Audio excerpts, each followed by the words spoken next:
ಹೇಳ್ರಪ್ಪ ಹೇಳ್ರು. ಅಂದ್ರೆ ನಮ್ಮ ಮಧು ಬಂಗಾರಪ್ಪನವರು ಕನ್ನಡ ಬರೋದಿಲ್ಲ ಅಂತ ಒಂದು ಹೇಳಿಕೆ ಕೊಟ್ಟಿದ್ದಾರೆ, ಅದರ ಬಗ್ಗೆ ನಿಮ್ಮ ಅನಿಸಿಕೆ? ಮಹನೀಯರೇ ಮತ್ತು ಮಹಿಳೆಯರೇ, ಅಕ್ಕ ತಂಗಿರೇ, ಅಣ್ಣ ತಮ್ದಿರೇ, ಇಂಥವ್ರು ನಮ್ ದುನಿಯಾದಲ್ಲಿ ಇರ್ತಾರೆ. ಇಂಥವ್ರಿಗೆ ಚಪ್ಲಿಯಾರ ಹಾಕೋದ್ರಲ್ಲಿ ತಪ್ಪೇನಿಲ್ಲ. ಬಂಗಾರಪ್ಪ ಅವ್ರ ಮಗ ಮತ್ತೆ ಇಲ್ಲಿ ಎಜುಕೇಶನ್ ಮಿನಿಸ್ಟರ್ ಆಗಿರೋರು ಅದು ಹೇಳೋದು ಸರಿಯಲ್ಲ ಅಂತ ಅನಿಸುತ್ತೆ. ಕರೆಕ್ಟ್ ಆಗಿ ಹೇಳಿ ಸರ್, ಪ್ರಪಂಚಕ್ಕೆ ಹೋಗ್ಯದ ಇವ್ರುಗಳಿಗೆ ಹೋಗ್ಯದ, ಎಂಜಿಲ್ ವೇಸ್ಟ್ ಆಗ್ಬಾರ್ದು. ಇದು ಎಲೆಕ್ಷನ್ ಟೈಮ್, ಈ ತರ ಮಾತುಗಳು ಮಾಮೂಲಿ ಇರುತ್ತೆ. ಸಮಾಧಾನ.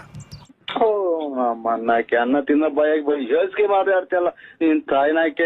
ಇನ್ಫ್ಯಾಕ್ಟ್ ನಾನೊಂದು ಹೆಮ್ಮೆಯಿಂದ ಹೇಳ್ಕೋಬೇಕು, ನಾವು ಇಂದಿರಾನಗರ್ ಮನೆಯಲ್ಲೇ ಇದ್ದೀವಿ, ಅಲ್ಲೇ ನಮ್ಮ ತಾಯಿ ಮನೆ, ಅವ್ರ ಎದುರು ಮನೆಯಲ್ಲೇ ಅವ್ರು ಇದ್ರು. ಹೌದಾ? ಆಮೇಲೆ ಏನಂದ್ರು ಅವರು? ಎಷ್ಟೋ ಸಲ ಅವ್ರು ನನಗೆ ಅವ್ರ ತಂದೆ ಬಂಗಾರಪ್ಪ ಮನೆಯಲ್ಲಿರುವಾಗ ಕಾರಲ್ಲೆಲ್ಲ ಡ್ರಾಪ್ ಮಾಡಿದರೆ ನಾನು ಕಾಲೇಜ್ ಹೋಗುವಾಗ. ಸಂತೋಷ. ಈ ತರ ಒಂದು ಮ್ಯಾಟ್ರೇ ನಮಗ್ ಗೊತ್ತಿಲ್ವಲ್ಲ. ಮನೆಯಲ್ಲಿ ನಾವು ನಮ್ಮ ತಾಯಿ ಮನೆಯಲ್ಲಿ ತೆಲುಗು, ಹಸ್ಬೆಂಡ್ ಮನೆಯಲ್ಲಿ ತಮಿಳ್ ಮಾತಾಡ್ತೀವಿ.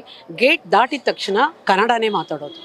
ಯಾವ ಮಟ್ಟಕ್ಕೆ ಶಾಕ್ ಆಯ್ತದು ಅಂತ ಅಂದ್ರೆ ನನಗೆ ನಂಬುಕೆ ಆಗ್ತಾ ಇಲ್ಲ, ಶೇಕ್ ಆಗ್ಬಿಟ್ಟೆ ನಾನು. ಅರ್ಥ ಆಯ್ತಾ? ಮಕ್ಕಳಿಗೂ ಹೇಳಿದಿರಿ, ಗೇಟಿಂದ ಆಚೆ ಬಂದ್ರೆ ಕನ್ನಡ ಮಾತಾಡಿ ಅಂತ. ಕನ್ನಡ ಕಲ್ತಿದ್ದೀನಿ. ಅರೆ ಮೇರಿ ಲಡ್ಕಿ, ನಿನ್ನಂತವ್ರು ಇನ್ನೂ ಈ ದೇಶದಲ್ಲಿ ಇದಾರ? ನೀನ್ ಪಾದ ಜೆರಾಕ್ಸ್ ಮಾಡ್ಕೊಟ್ಬಿಡು, ದಿನ ಸಾಯಂಕಾಲ ಬೆಳಿಗ್ಗೆ ಇಟ್ಕೊಂಡು ಪೂಜೆ ಮಾಡ್ತೀನಿ. ಆಸೆ. ನಮ್ಮಮ್ಮ ಹೇಳ್ಕೊಟ್ರು ಕನ್ನಡ ಕಸ್ತೂರಿ ಅಂತ.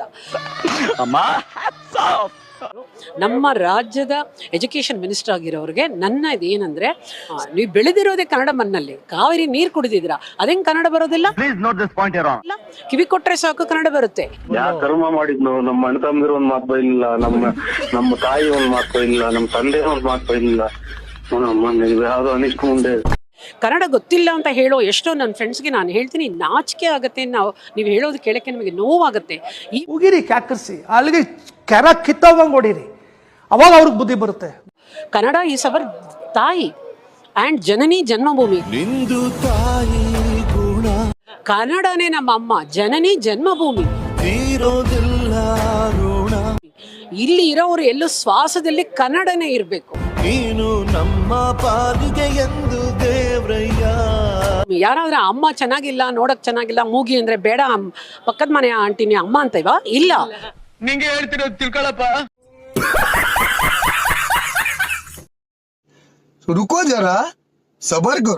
ಎಲ್ಲೋ ಬಂಗಾರಪ್ಪ ಬೈ ಮಿಸ್ಟೇಕ್ ಹೇಳ್ಬಿಡ್ತಾರೆ ಮಧು ಬಂಗಾರಪ್ಪ. ಇನ್ನು ನನಗೆ ಇದಕ್ಕೆ ಸಂಬಂಧ ಇಲ್ಲ, ನೀವು ಏನಾನ ಮಾಡ್ಕೊಳ್ರಿ, ನನಗೆ ಅದಕ್ಕೆ ಸಂಬಂಧ ಇಲ್ಲ. ನಿಮ್ಮಿಂದ ನಾವು ಕಲಿಬೇಕು, ನಮ್ಮಿಂದ ನೀವೇನ್ ಕಲಿಯೋದಿದೆ? ನಾವು ವಿ ಆರ್ ಆರ್ಡಿನರಿ ಪೀಪಲ್. ನೀವ್ ಇದೇ ರೀತಿ ರಾಜ್ಯ ಆಳ್ತಾ ಇದ್ರೆ ಜನ ರೊಚ್ಚಿಗೆದ್ದು ಮೆಟ್ನಲ್ಲಿ ಫೈಡ್ ಅಂತ ಹೊಡೆದು ವಿಧಾನಸೌಧ ಮುಂದೆ ನಿಮ್ಮನ್ನ ಬರೀ ಪುಟ್ಕೋಸಲ್ಲಿ ನಿಲ್ಲಿಸ್ತಾರೆ. ಸೊ ಕನ್ನಡ ಅನ್ನೋದು ನಮ್ಮ ಶ್ವಾಸ, ಹಿಂದಿ ಅನ್ನೋದು ನಮ್ಮ ದೇಶದ ಶ್ವಾಸ, ಆಂಗ್ಲ ಅನ್ನೋದು ಗ್ಲೋಬಲ್ ಶ್ವಾಸ. ಗೊತ್ತಾಯ್ತಾ? ಮಾತೃ ಭಾಷೆ ಅನ್ನೋದು ನಮಗೆ ಅದು ನಮ್ಮ ಶ್ವಾಸ. ನಮಗೆಲ್ಲ ಗೊತ್ತಾಗೋಯ್ತು. ನಮಸ್ಕಾರ. ಏನಾದ್ರೂ ತಪ್ಪು ಹೇಳಿದ್ರೆ ಕ್ಷಮಿಸ್ಬೇಕು. ಮೀಸೆ ಬೆಳಿಗ್ಗೆಯಿಂದ ನಿನ್ನೇನೇನೋ ನಾನು ಅಂದ್ಬಿಟ್ಟೆ, ಬೈದ್ಬಿಟ್ಟೆ, ಬೇಜಾರು ಮಾಡ್ಕೊಂಬಿಟ್ಯಾ? ಎಲ್ಲೆಲ್ಲೂ ಮುಂಟೆ ನೋಡ, ನೀನ್ ನಮ್ಮ ಮಂಡಿದ್ದಂಗೆ ಹಿರಿಯರೇನಾರು ಬೋದ್ರೆ ಬದುಕಕ್ಕೆ ಅಂತ ತಿಳ್ಕೊಳ್ಳೋ ಅವೇಗ್ ನನ್ ಮಗನೆ ಅಂತ ನಮ್ಮ ಅಪ್ಪ ಹೇಳಿ ಸತ್ತೋಗ್ಬಿಟ್ಟವ್ರೆ. ಅಲ್ವಾ ಮತ್ತೆ. ನಮಸ್ಕಾರ. ಇಷ್ಟ ತನಕ ನೋಡಿದವ್ರಿಗೆ ಜಿಂಗ ಲಕ ಲಕ ಲಕ.